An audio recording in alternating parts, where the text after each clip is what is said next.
Who was Dr. Royal Raymond Raiff, and why are so many people still interested in the technology he spent many years of his life developing?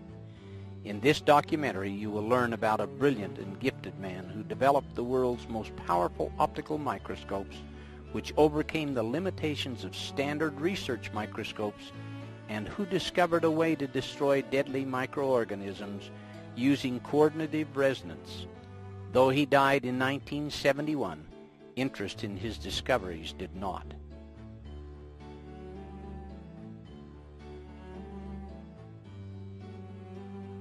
Royal Raymond Raiff was a handsome and gifted young man. He had an inquisitive mind and explored many interests. He was born May 16, 1888, in the state of Nebraska, to Royal Raymond Raiff Sr. of Ohio and Ida Mae Cheney of Creston, Iowa. Dr. Raiff was their second child, an older sibling having died in infancy. Ida Mae died, as so many young mothers did, about 8 months after his birth. After her death, because Raiff Sr. was working 14 to 16-hour days as a mechanical engineer, he took his son to his sister, Nina Culver Raiff Dryden. She said about this difficult situation, "I raised him and brought him up as though he was my own. He lived with her from the time he was 8 months of age until the year 1905. At this time he had an interest in becoming a medical doctor and pursued this dream. He went to Johns Hopkins University to begin his medical training, and after some study, he found that he had a greater interest in the field of bacteriology. In bacteriology, he did a great deal of work which included photographing many specimens for the University of Heidelberg. Because of the great contributions Raiff made to Heidelberg University, he was given an honorary doctorate of parasitology in 1914. Because his studies of bacteria required intensive use of microscopes, Dr. Raiff developed an interest in optics and began studying in that field as well. This interest led him to New York's Zeiss Works. Zeiss microscopes were world-renowned even at that time, and Dr. Raiff studied from 1904 to 1908 with Hans Lückel, the senior optics engineer. In 1846, Carl Zeiss set up a workshop for precision mechanics and optics in Jena, Germany. 20 years later, he went into partnership with Ernst Abbe, whose theory of microscope image formation led to greatly improved microscopes. These innovations made Zeiss a world leader in optics and made it the logical place for Dr. Raiff to study microscope and lens technology. With his scientific brilliance and knowledge of optics and bacteriology, Dr. Raiff was poised to begin an incredible journey of discovery. This journey began with his move to California, where he settled in Point Loma. Somewhere around 1912, Dr. Raiff met and married his wife, Mamie Quinn. She was a wonderful wife who fully supported him in all his endeavors.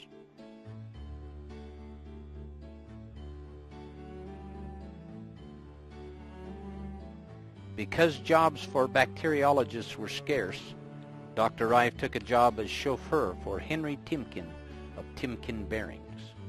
As his chauffeur, Dr. Raiff became good friends with Henry Timken, and Timken became very impressed with Raiff's knowledge. Dr. Raiff had also become an accomplished machinist, and Henry Timken had a great love of racing boats. So he had Raiff build the motor for his newest boat named the Kitty Hawk. This boat was built to compete in open sea endurance races of 100 miles.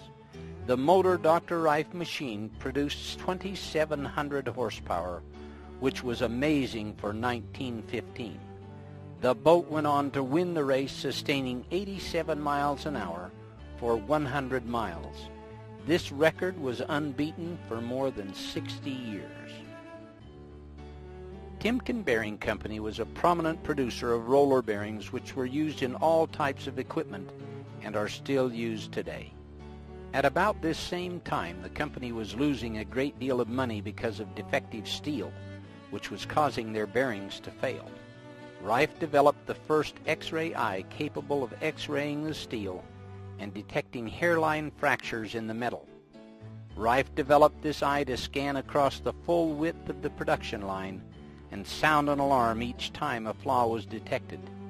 This saved the company millions of dollars. In appreciation, Timken gave Dr. Raiff a lifetime stipend which he received in monthly payments. This made it possible for Raiff to continue his work in bacteriology. Henry Timken's wife became ill. The many medical doctors who examined her were unable to discover the cause of the illness. Mrs. Timken's condition worsened, and they knew if they didn't find the source of the problem, she would not live. Henry knew through their many discussions that Raiff was brilliant in the area of bacteriology. He asked if Raiff would investigate. Raiff suspected that the problem might be something she was eating, so he went into the kitchen of the Timken home and took samples of all the food. He had a few standard research microscopes and was able to isolate the bacteria responsible for the problem. Mrs. Timken fully recovered from her illness. One of Henry Timken's sisters, Amelia C. Bridges, who married into the Bridges Carriage Company family, also benefited from Raiff's knowledge of bacteria. Through the years, she had many serious medical conditions and would only let medical doctors see her if Dr. Raiff was present because she trusted so much in his expertise. When she died in 1940, Raiff was devastated because he considered her to be a second mother to him. His close friends said that he shed many tears. Because of their long friendship, she left him an additional $50,000 to help with his research. As the family chauffeur, Raiff and his wife lived above the garage on the mansion's premises. This is where he had his laboratory with all the research equipment. In gratitude for saving Mrs. Timken's life and the lives of other family members, the Timken and Bridges families provided funds to establish a more well-equipped laboratory and finance Raiff's research.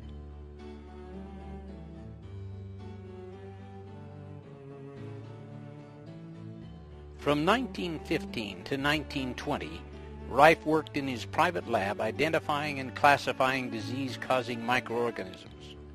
By the end of 1916, he was frustrated with the standard research microscope because of the limitations in magnification. Standard research microscopes at that time, like the ones today, could only magnify a microorganism up to 2,500 times diameter. Dr. Raiff felt that with this limitation, he would never be able to find the true cause of many diseases. Raiff began his work using frequency instruments in 1921. He told a reporter in a May 6, 1938 Evening Tribune article that he also experimented with electrical stimuli on the various microorganisms, and he noticed the individualistic differences in the chemical constituents of disease organisms, saw the indication of electrical characteristics, and observed electrical polarities in the organisms. Random speculation on the observation suddenly stirred in his mind a startling, astonishing thought. What would happen if I subjected these organisms to different electrical frequencies, he wondered. With this revolutionary thought, he began to gather all the necessary instruments such as microscopes, frequency generators, tubes, and bacteriological equipment, cages for guinea pigs, cameras, and machinery to build his own designs. Lee DeForest, the father of modern vacuum tubes, who was an important contributor to early radio technology, helped to build many of Raiff's early frequency instruments. Raiff found through arduous experimentation, looking through the microscope as he applied various frequencies, that he was able to kill these microorganisms, proving his theory to be correct. In order to determine which frequencies would kill a particular organism, it was absolutely essential that he be able to see the organism in a living state so that he could observe the effect of various frequencies. Dead microorganisms would show no effect. Raiff later called the frequency which killed an organism its MOR, or mortal oscillatory rate.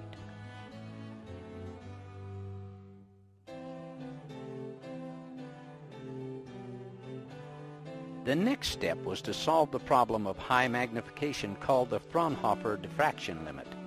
This theory was that no microorganisms smaller than half a wavelength of light could be seen through a microscope. Raiff knew from his many years of studying optics at Zeiss that it was possible to build a microscope which could see microscopic organisms as small as a virus. With this goal in mind, he went to work in 1917 and by 1920 produced the world's most powerful microscope. It could magnify with a clarity of 9,000 diameters. Dr. Raiff said that this microscope could go clear up to 17,000 diameters, but not with any more clarity. Using this microscope over the next 9 years in his private lab, he advanced further in the field of bacteriology than any scientist had ever done before. That instrument we used up until 1931. It was a lens microscope, and all of the air was extruded from the body and replaced with glycerin. The lenses were homogeneous with glycerin all the way through the whole thing, and the result was that in allowing the rays to separate and not cross in the interference band of reflection, such as they do in the ordinary standard tube of the regular research microscope, we held them apart, we separated them, and then brought them back together and picked them up again at a needle point. But, as I say, the resolution of this instrument beyond about anywhere from 9 to 10,000 times dropped off decidedly rapidly. We could go up on some occasions, on some preparations, up to 17,000 times, but we didn't consider the resolution anything out of the ordinary beyond about 8 or 9 or 10,000 times, depending entirely upon the specimen we were examining.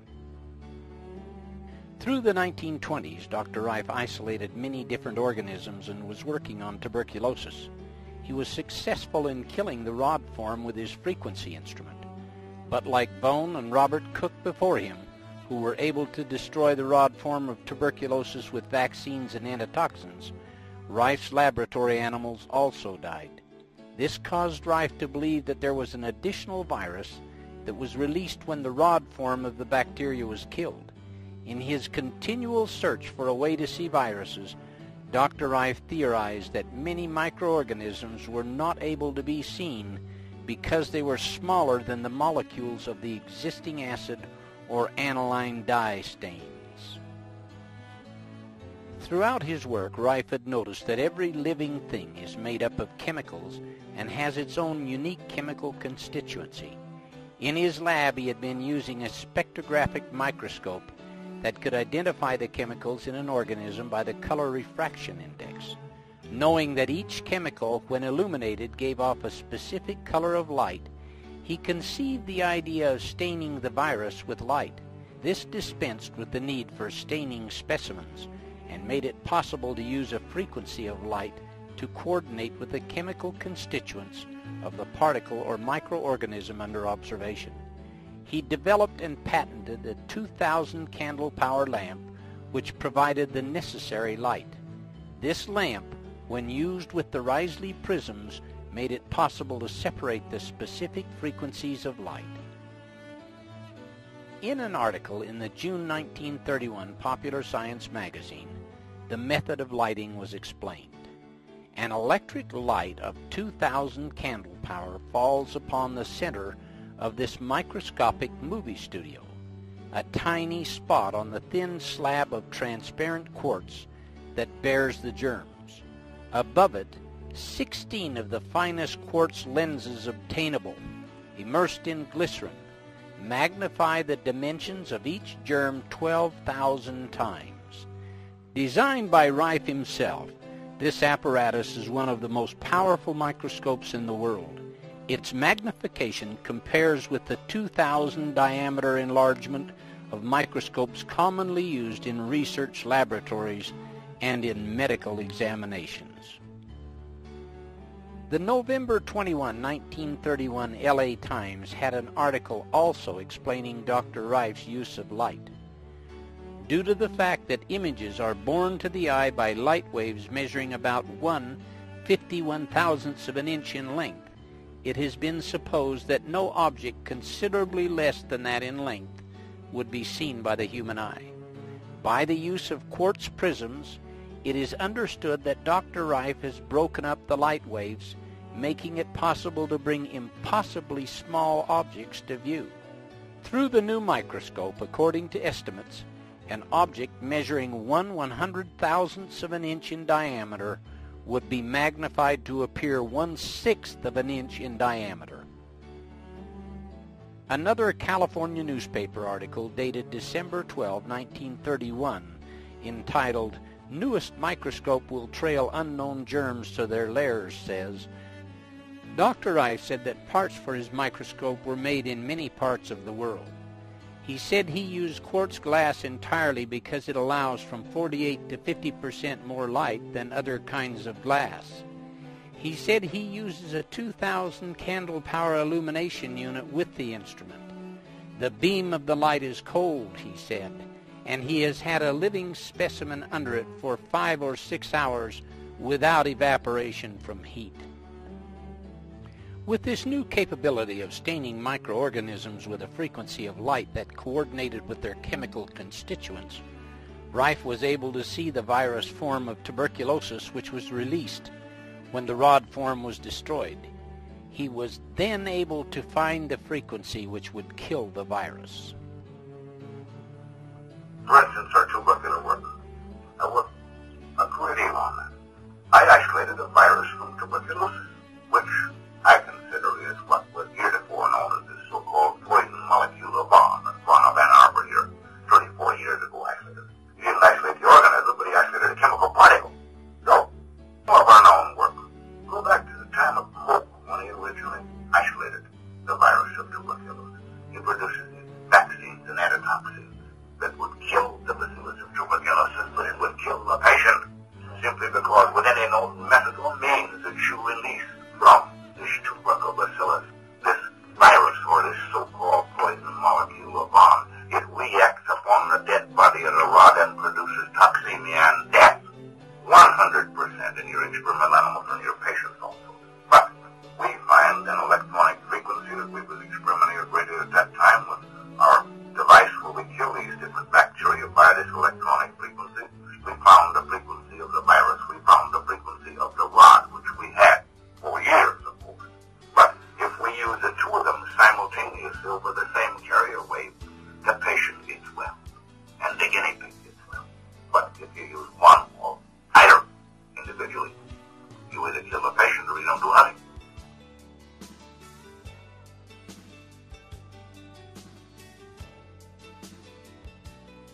Although Raiff worked quietly in his lab, word of his accomplishments began to leak out to men in the medical community. A reporter from the San Diego Union got wind of Raif's discoveries, and following an interview about his amazing microscope, an article appeared on the front page of the paper on November 3, 1929.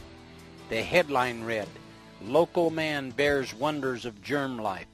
The article went on to describe photos of several microorganisms Raiff had isolated and filmed. After this article, he was featured in many other prominent newspapers and magazines.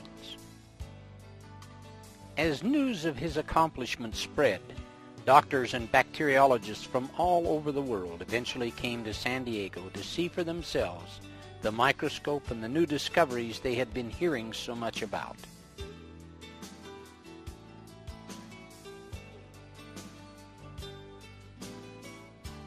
In late 1931, news of Raif's microscope had reached Dr. Arthur Isaac Kendall, professor of research bacteriology in the Northwestern University Medical School at Chicago. He contacted his friend, Dr. Milbank Johnson of Los Angeles, and asked if such a microscope existed. In the Los Angeles Times, dated December 27, 1931, the story of how Dr. Johnson, Dr. Kendall, and Dr. Raiff met is told. Having heard about a wonder microscope said to have been invented by a young San Diegan, Dr. Kendall asked his friend Dr. Milbank Johnson of Los Angeles if such a microscope existed. Dr. Johnson did not know about it but undertook to find out. Accompanied by Drs. Alvin G. Ford, Joseph D. Heitker, and Fosdick Jones, all of Pasadena, he drove to San Diego and found Royal Raymond Raiff and a new kind of microscope which he had been developing as a hobby during the past 17 years. Designed on a new plan entirely, this microscope has 6 quartz lenses, giving it a magnifying power 8 times greater than the high-powered microscopes used by physicists. Dr. Milbank Johnson arranged for Dr. Kendall and Dr. Raiff to get together at the Pasadena hospital. This meeting between Raiff and these doctors was an important milestone in his work. Dr. Kendall brought with him cultures of the typhoid bacillus which he had grown on his K medium, a protein culture medium which he had developed. This medium enabled the filterable virus portions of a bacteria to be isolated and to continue reproducing without the need of living tissue for reproduction. There was and still is an ongoing disagreement about whether bacteria could change from a filterable virus-sized form to the normal bacillus which can be observed through a standard microscope. I eventually built my first high-powered microscope with that instrument. Arthur Kendall and I, working jointly in the Pasadena General Hospital, succeeded in isolating what we classify the first filterable form of bacteria ever seen. It was isolated from the Bacillus typhosus from cultures that Dr. Kendall brought from his laboratory in Northwestern University in Chicago. And we succeeded definitely in isolating a filterable form of that bacteria. We succeeded in isolating this organism using a Kendall media. It's known as Kendall media. Now that is what Kendall used for the isolation or bringing out this Bacillus typhosus in the filterable state, which is published in the Californian Western Medicine in 1931, our joint report on that.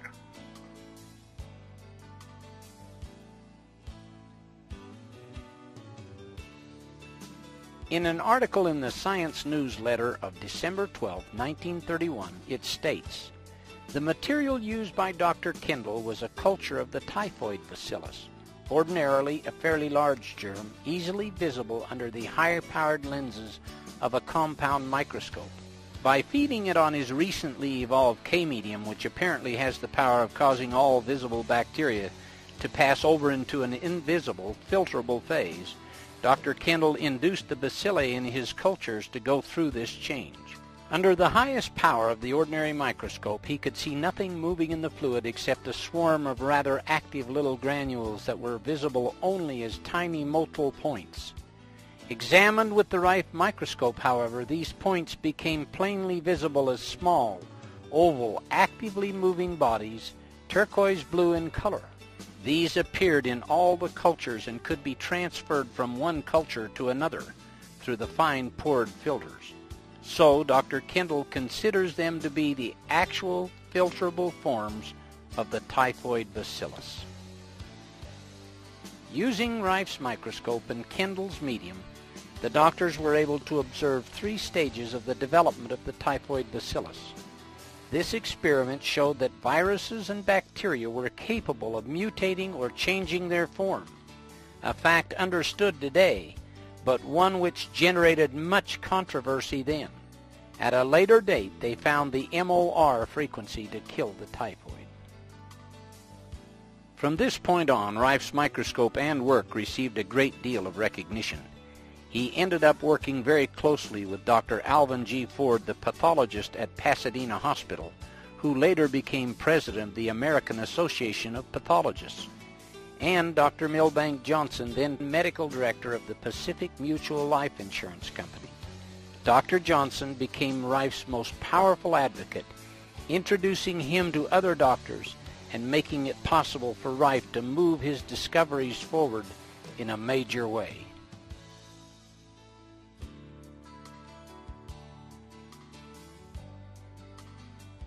Dr. Johnson was so impressed with Dr. Raiff's work and the future medical implications of his frequency instrument, he held a dinner at his Pasadena estate in Raiff's honor, which was billed as the end to all disease. In the back of the room by the window stands Dr. Johnson in white, with Dr. Raiff on the right and Dr. Kendall on the left. Among these doctors were Alvin G. Ford and Joseph Heitger, who had gone with Dr. Johnson to meet Raiff at his lab. In the summer of 1932, Raiff went to Chicago with his microscope to work with Kendall. Kendall invited world-renowned bacteriologist E.C. Rosenau of the Mayo Clinic's Division of Experimental Bacteriology in Rochester, Minnesota, to come and use Raiff's microscope. Rosenau had heard of Raiff from a former patient of his who happened to be Henry H. Timken, the same man who had been financing Raiff and his laboratory. Rosenau, Kendall, and Raiff re-verified the experiments Raiff and Kendall had done a few months before. I worked for Miss Rosenau. He worked with me. I worked with him, whatever you call it, 14 years on poliomyelitis. He worked entirely on the brain emotion. He was the head of the Department of Research Bacteriology of Mayo in Rochester, and he said, they want me to scrap the work. I said, hold everything. So I was going back to work with Arthur Kendall at Northwestern University at that time. We checked on some of the previous work we'd done the year before. I said, I'm coming back. I said, bring your trash down. We went through it. I found it in the spinal fluid. He'd been working 14 years on the brain emotion, and he was a great surgeon on streptococcus. Everything was streptococcus with Rosenau. And of course, he worked almost entirely on anatoxins and vaccines. The albino rabbit was the only one that was susceptible to the true inoculation of the poliomyelitis.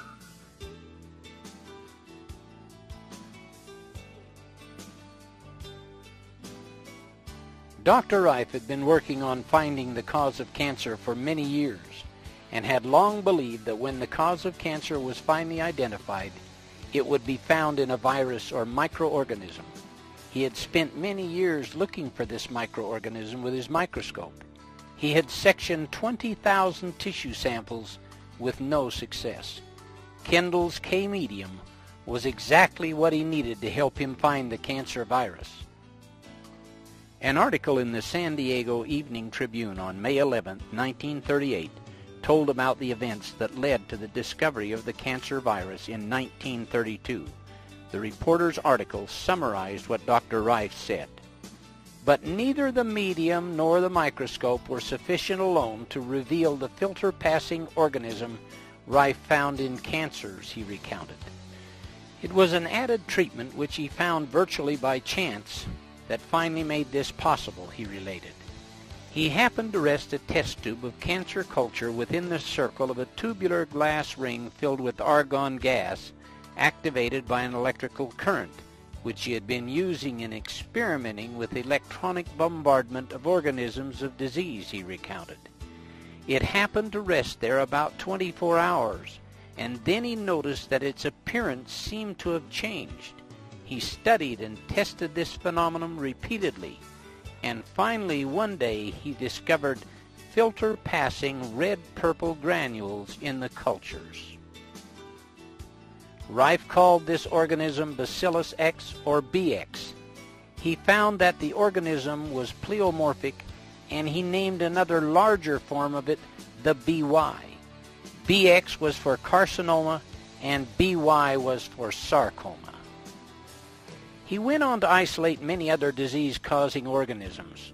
The same article in the San Diego Evening Tribune on May 11, 1938 stated, among the filter-passing forms he reported isolated were those for cancer, although he frankly declares that he is not yet positive that this is the direct cause of the dread disease.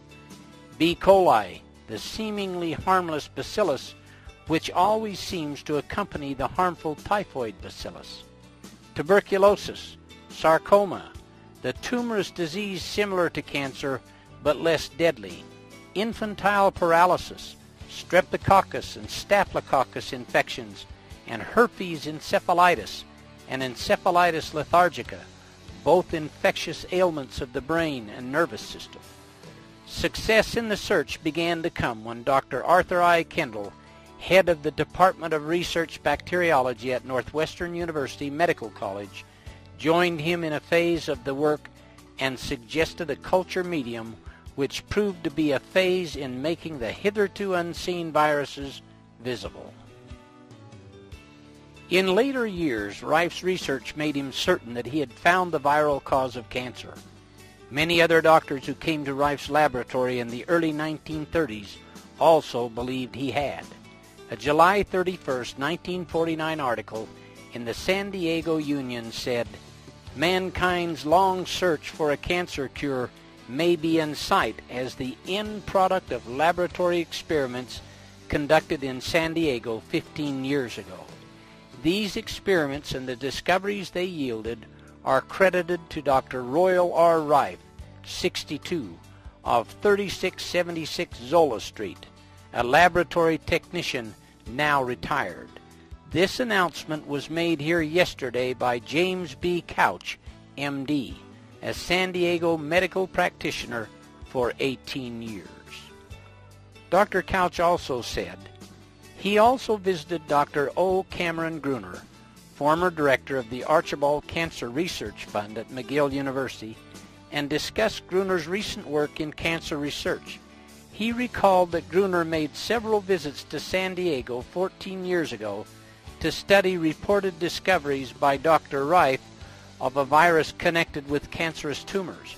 Gruner told Dr. Couch he was satisfied that Dr. Raif's large microscope, for which Raiff claimed 25,000 areas magnification, had revealed a virus.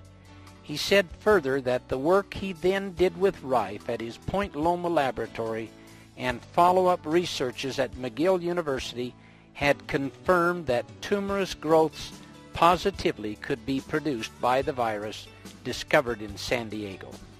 Further on in the same article, Raiff was quoted as saying, "When Dr. Gruner came here to study my experiments, he brought with him a fungoid organism.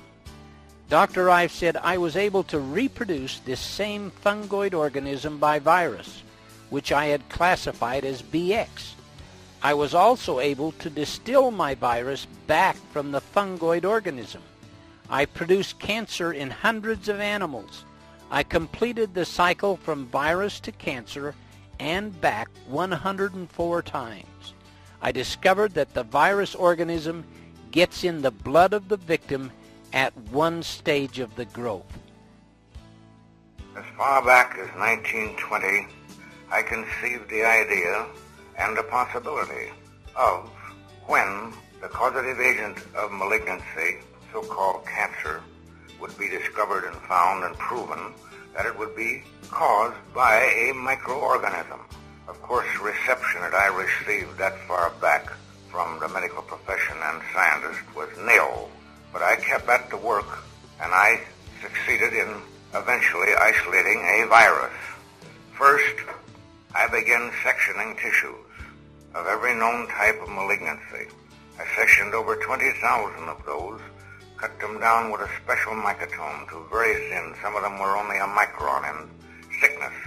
I studied those under the microscope, and I eventually built my first high-powered microscope for the purpose of analyzing and checking those sections. Arthur Kendall and I, working jointly in the Pasadena General Hospital, succeeded in isolating what we classify the first filterable form of bacteria ever seen. Now these filterable forms are very minute in size. The smallest of all is the one from the BX, which we isolate from cancer. But that is the smallest and is less than a 1/20th of a micron in dimension and highly motile.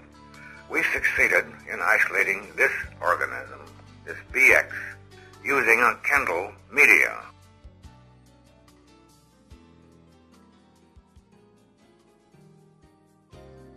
Through the 40 years that Raiff spent researching microorganisms and developing all kinds of equipment to aid him, he won 14 government awards for scientific discoveries and an honorary medical degree from the University of Heidelberg.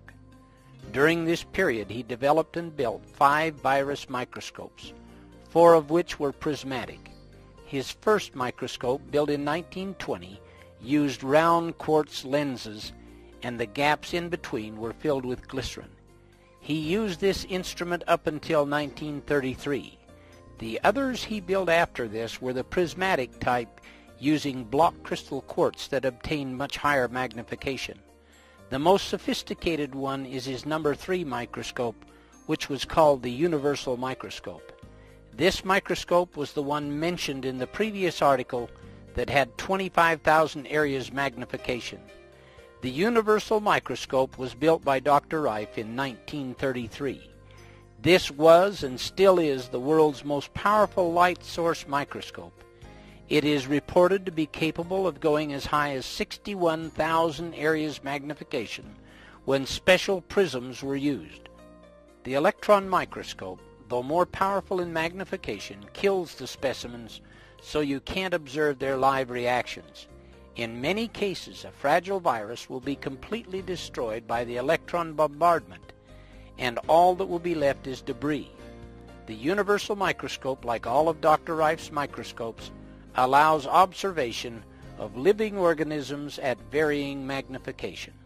The Journal of the Franklin Institute of February 1944 gave an in-depth description of the universal microscope. The universal microscope, developed in 1933, consists of 5,682 parts and is so called because of its adaptability in all fields of microscopical work, being fully equipped with separate substage condenser units for transmitted and monochromatic beam, dark field, polarized, and slit ultra illumination, including also a special device for crystallography, the entire optical system of lenses and prisms, as well as the illuminating units are made of block crystal quartz, quartz being especially transparent to ultraviolet radiations. The illuminating unit, used for examining the filterable forms of disease organisms, contains 14 lenses and prisms, 3 of which are in the high-intensity incandescent lamp, 4 in the Risley prism, and 7 in the achromatic condenser. Between the source of light and the specimen are subtended 2 circular, wedge-shaped block crystal quartz prisms for the purpose of polarizing the light passing through the specimen. A monochromatic beam of light corresponding exactly to the frequency of the organism is then sent up through the specimen and the direct transmitted light, thus enabling the observer to view the organism stained in its true chemical color and revealing its own individual structure in a field which is brilliant with light.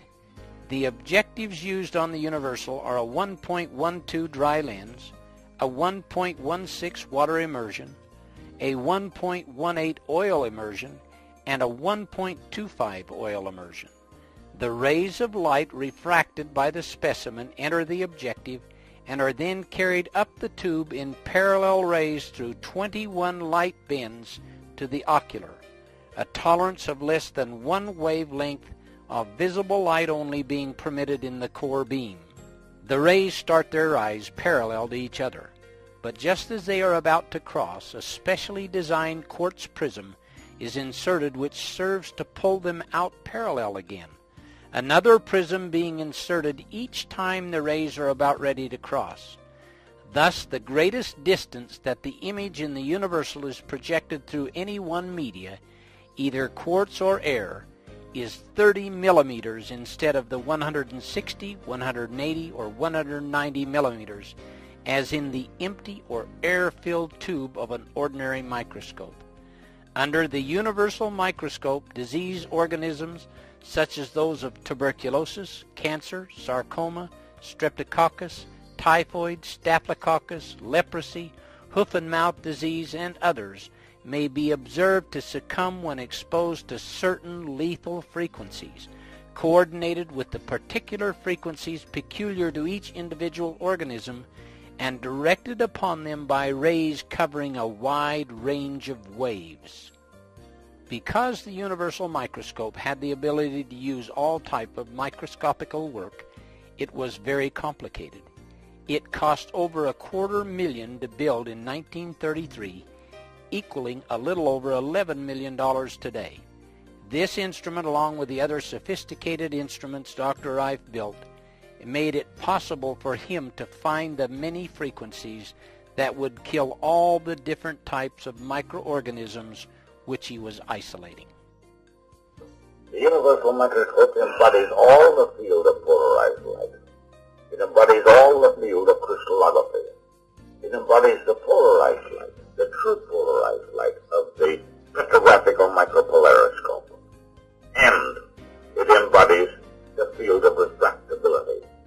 And we believe that this instrument will open fields that have never been seen before by the human eye. We do not say that the average practitioner or even the average research scientist can use this microscope. He will have to be trained because the delicate adjustments of this instrument far surpasses anything that's ever been wielded in the field of microscopy. As an example, the fine adjustment of this instrument requires 7 complete revolutions for the movement of the object 1 micron. The control of the thing is built to the limit of human precision. And we will carry on farther with this instrument. What I wish to stress at this moment is the importance of the control of the illumination of any field of microscopy, regardless whether it's the ordinary microscope that's used by our student or the practitioner or the research man in the laboratory or the scientist that's working in the field of filterable virus. This color chart was created by Dr. Raiff to show the entire spectrum of frequency waves he was testing, including infrared, ultraviolet, and X-rays. He assigned colors to different sets of frequencies from the audio range represented by the keyboard all the way through the radio spectrum up to the 110 megahertz. Though in his frequency instruments he never used a frequency higher than 20 megahertz on any microorganism, he found through his research that there were many different harmonics of frequencies that would kill the various microorganisms.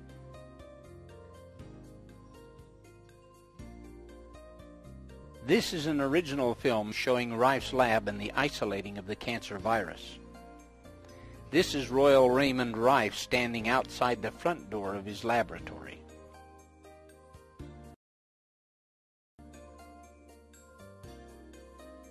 When Raiff isolated the cancer virus in 1931, he took an unulcerated human breast mass from the Paradise Valley Sanitarium and Hospital, donated by Dr. R.T. Hammer, who was the assistant superintendent. Portions of this tumor were cut out and filtered through a triple-aught porcelain Berkefeld filter, which gave about 10 micron filtration. The virus could readily pass through a filter of this degree of tolerance. The test tubes that are shown here were irradiated for 24 hours with argon gas. This irradiation caused the virus to become virulent. Raiff could then grow tumors in weeks instead of months. The argon gas ionized the virus, and to counter this, the test tubes were placed in a 2-inch water vacuum and heated at near body temperature for 24 hours. This method of ionization and oxidation brought the chemical refraction of BX out of the ultraviolet and into the visible band of the spectrum. Every time one test tube disappears, it means there's an elapsed time period of 24 hours.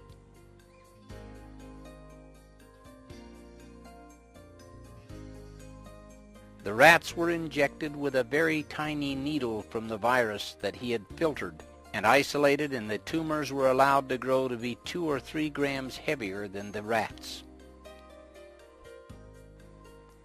Here Raiff shows the injecting of the cancer virus into the rat. The mammary gland was used in the rat because cancer virus came out of the mammary gland of a human breast mass. The rat was given a partial anesthesia to avoid the shock of the needle, because such a shock was found to cause a change in the rat's metabolism. The virus was then injected into the rat.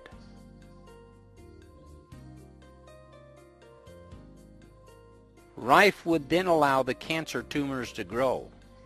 Here you can see the large tumor in the rat. He would surgically remove the tumor and treat the rat with his ray tube instruments. The frequencies would devitalize the cancer virus without harm to the animal's cells or to the rat. Raiff used special glasses with high magnification during his operations. in order to perform the fine details of the tumor removal. The tumor is tied off and cut away. The cancer virus can again be isolated from that tumor and then injected into other rats.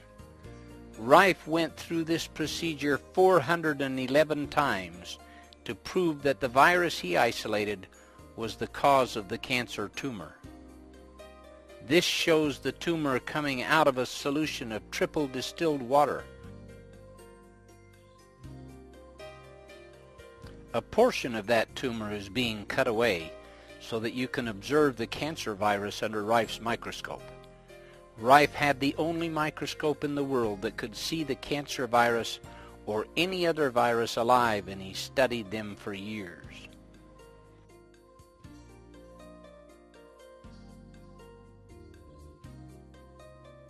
This is triple distilled water going in, and he is going to gently grind up the cancer tumor to extract the virus. This is a porcelain Berkefeld filter similar to unglazed Dresden china. The liquid material is poured into a test tube, and a drop will be removed from that liquid, which Raiff will shortly place on a slide that has been flame sterilized.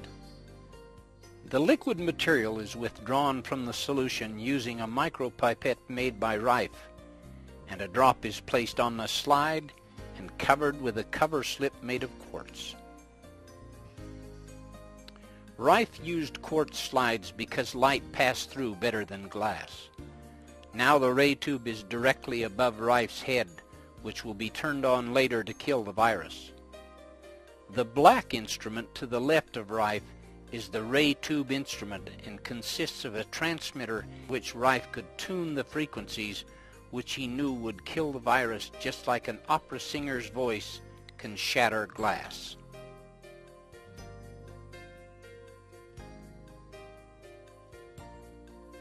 Now these are the first pictures ever made of the cancer virus. These cancer viruses were motile and streamlined, shaped like a fish. Raiff will now turn on the ray tube instrument, which will activate the ray tube.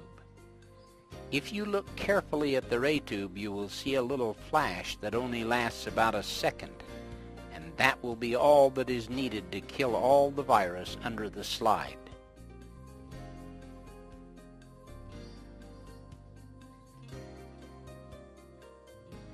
This shows the virus after it had been treated with the ray tube, which has a resonant frequency that killed the virus, and they are all clumped together in the field of the microscope.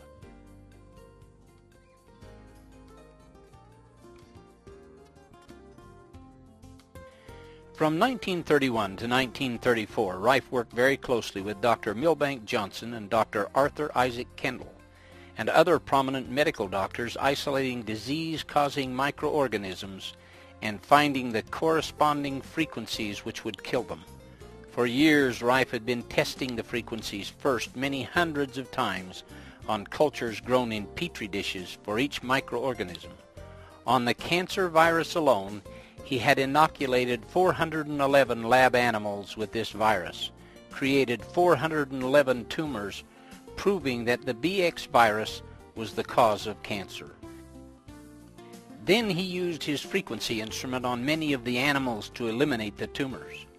By 1934, Dr. Milbank Johnson felt that it was time that they should use the frequency instrument on terminal patients. Dr. Raiff was hesitant about working with human patients at this time, and only agreed to do it if Dr. Johnson could arrange for a research committee headed by 6 of the top medical men in the United States. Because Dr. Johnson was a prominent man himself, well respected and a medical politician, he had the capability to do this. All these men were at the dinner hosted by Dr. Johnson in 1931.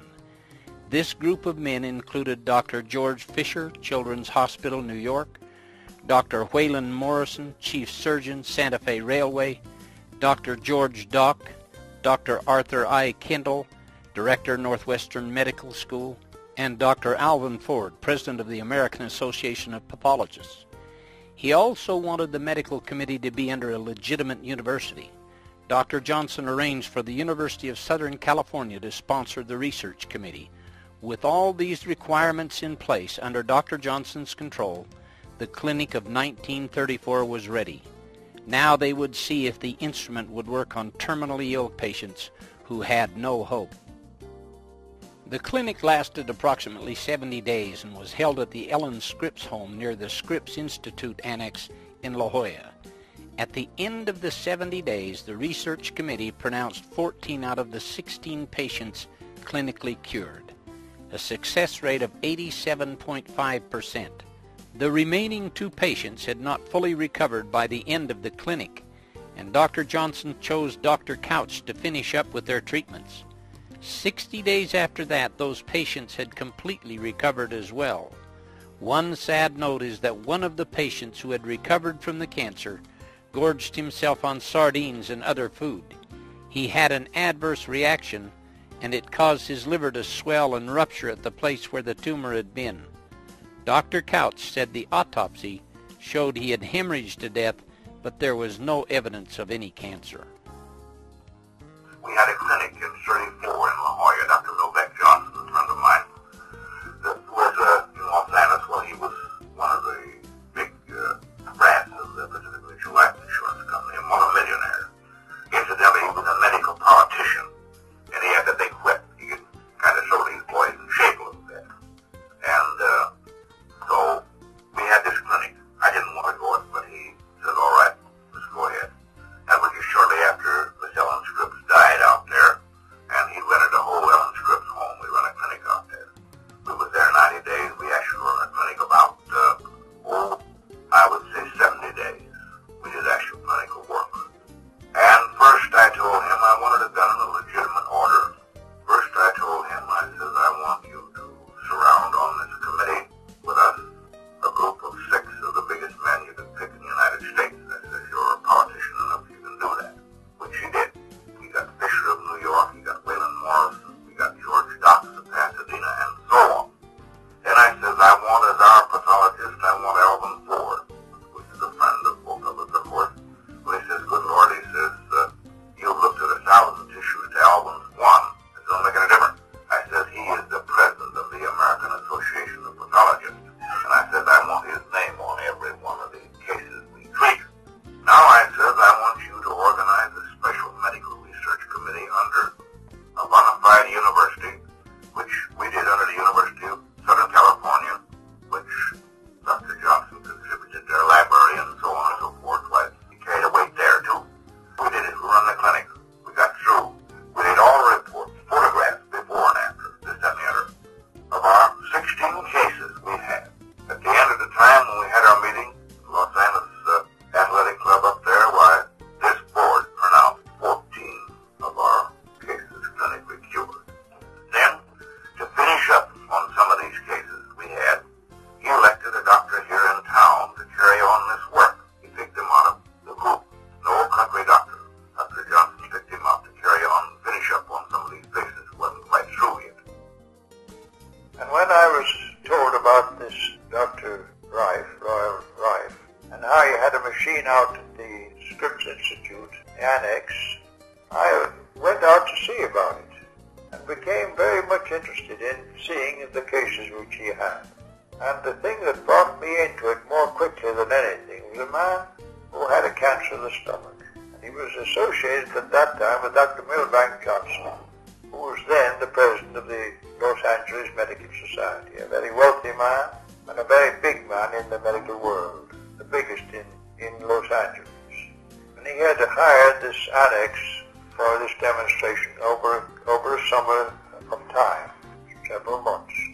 And in that period of time I saw many things, and the one that impressed me most was a man who staggered into a table just on the last end of cancer. He was a bag of bones, and as he lay on the bed, Dr. Milbank Johnson said, if you just feel that man's stomach, doctor. So I put my hand on what was the cavity where his stomach was underneath, and he was just a cavity almost. He was so thin. Backbone and belly were just about touching each other. And I put my hand on his stomach, which was one solid, hard mass, about just what I could cover with my hand, somewhat of the shape of a heart. And it was absolutely solid. And I thought to myself, well, nothing can be done for that. However, they gave him a treatment of the Raiff frequencies, and in the course of time, over a period of 6 weeks to 2 months, to my astonishment, he completely recovered. Because of the success of the 1934 clinic, several doctors acquired the frequency instruments and began using them on patients. Dr. Milbank Johnson acquired a frequency instrument and used it in his clinic until his death in 1944. Other clinical trials were done in 1935, 36, and 37 and later, and the success rate in those clinics was around 90%. In these clinics, all kinds of conditions were treated.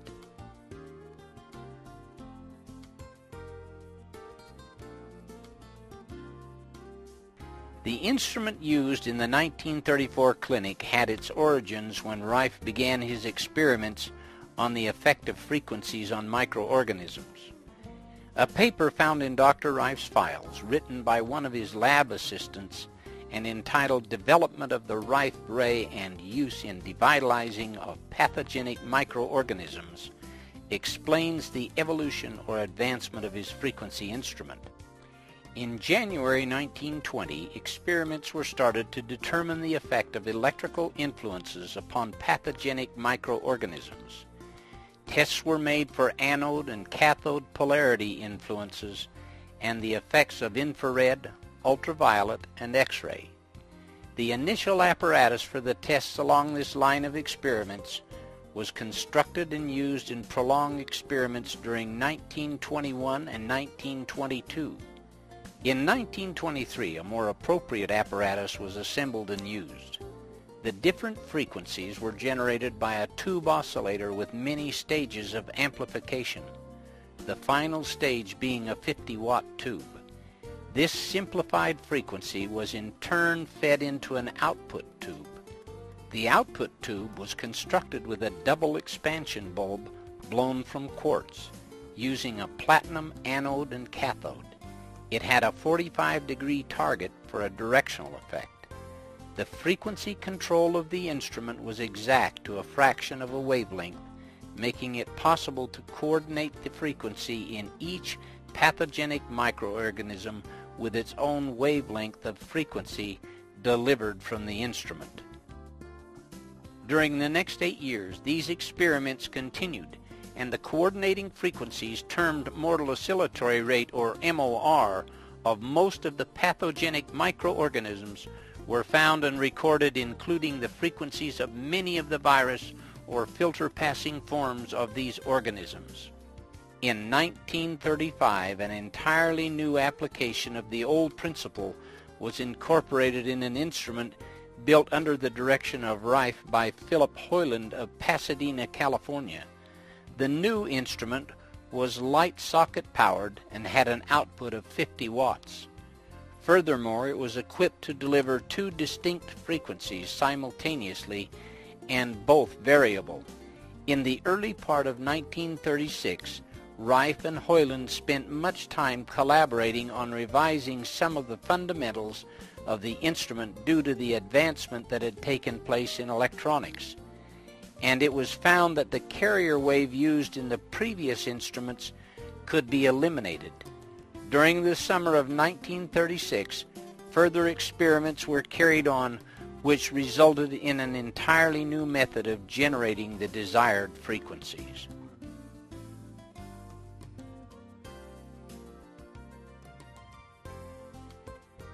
By 1937, several men, including Philip Hoyland, Dr. Couch, and Ben Cullen, a longtime friend of Raiff, came to Dr. Raiff with the idea of starting a company that would have the right to build and sell the frequency instruments to doctors worldwide. Raiff, after much consideration, decided to go ahead, and Beam Ray Corporation was born. The company initially built 14 instruments, and they were sold to medical doctors. Most of the doctors were happy with the results achieved by the instruments.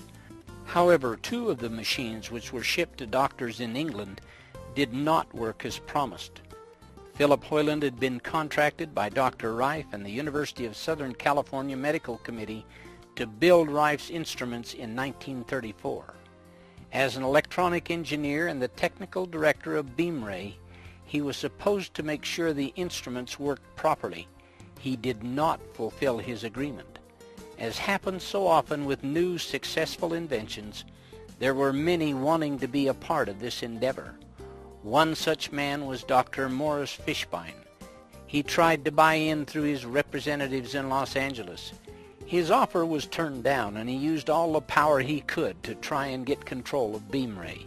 His representatives met with Hoyland, who at that time was dissatisfied with his part in the company, and offered him $25,000 to help get control of the company. Subsequently, a lawsuit was brought by Philip Hoyland against BeamRay Corporation, alleging that the company was not able to meet its financial obligations and that the board of directors should be dismissed and he should be put in control. It was found in the court proceedings that the AMA, through Fishbein, was attempting to take control of the company. BeamRay won their case, but it left them penniless after the legal bills were paid. The judge in the case offered to represent BeamRay in a suit against the AMA, but because they were financially bankrupt, it was impossible to pursue legal action at that time. Ironically, it is possible that if Fishbein had been able to get control of BeamRay, he would have paid Dr. Raiff only a royalty, and the instruments could be in every hospital today.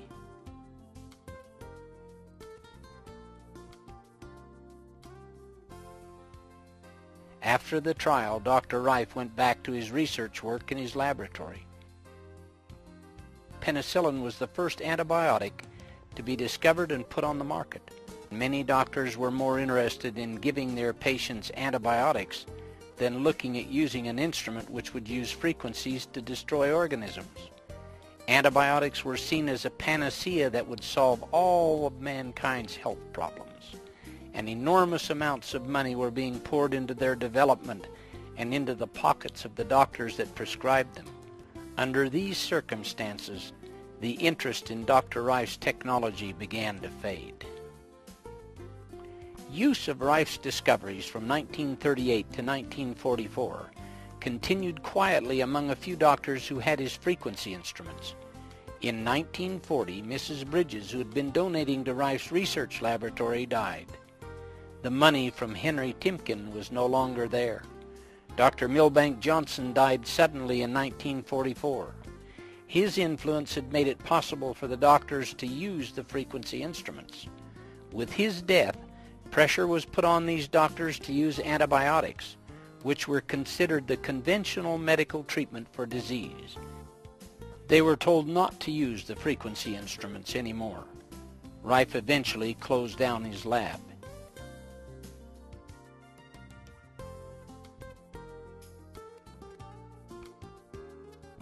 In 1950, John Crane came to purchase a drafting set that Dr. Raiff had to sell. Crane became interested in the research that Dr. Raiff had been working on. By 1953, Dr. Raiff, John Crane, and John Marsh formed a company called Life Labs Incorporated and began again to try and reintroduce the instruments to doctors. Antibiotics and many other drugs were not giving the results that had been anticipated, and new doctors were more willing to take a look at Raif's frequency instrument. During this time, John Crane and John Marsh began working on a revolutionary new, smaller, portable frequency instrument that would be less expensive than the current ray tube instrument.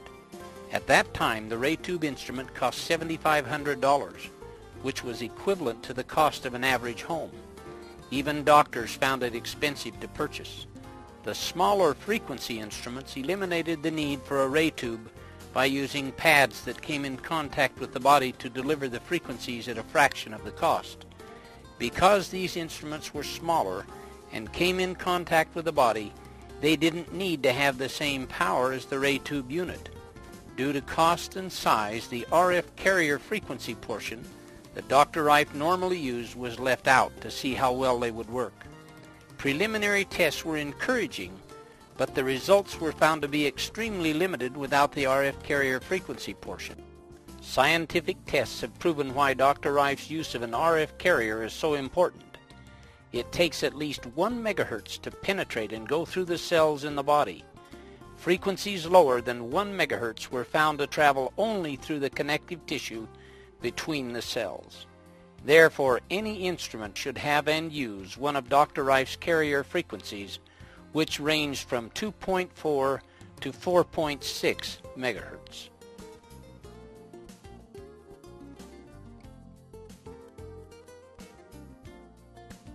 In spite of all the encouraging results, the same pressures experienced by doctors after Dr. Johnson's death came into play again. In 1962, Life Labs shut down after a court battle. It appeared that Dr. Rife's research would be lost forever. Rife said that he had put his life and his fortune into this work with no monetary compensation, had finished it and handed it to mankind on a silver platter, but none of the people in positions of power wanted it. In 1971, Dr. Rife died, and the world lost an incredible mind.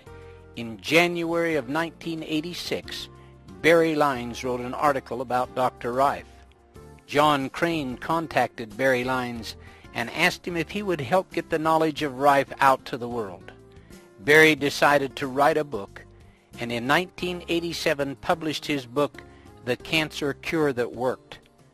A new interest in Rife's great work then re-emerged and is spreading rapidly worldwide. Just the fact that you are watching this documentary is evidence that Dr. Rife's life and work were not in vain.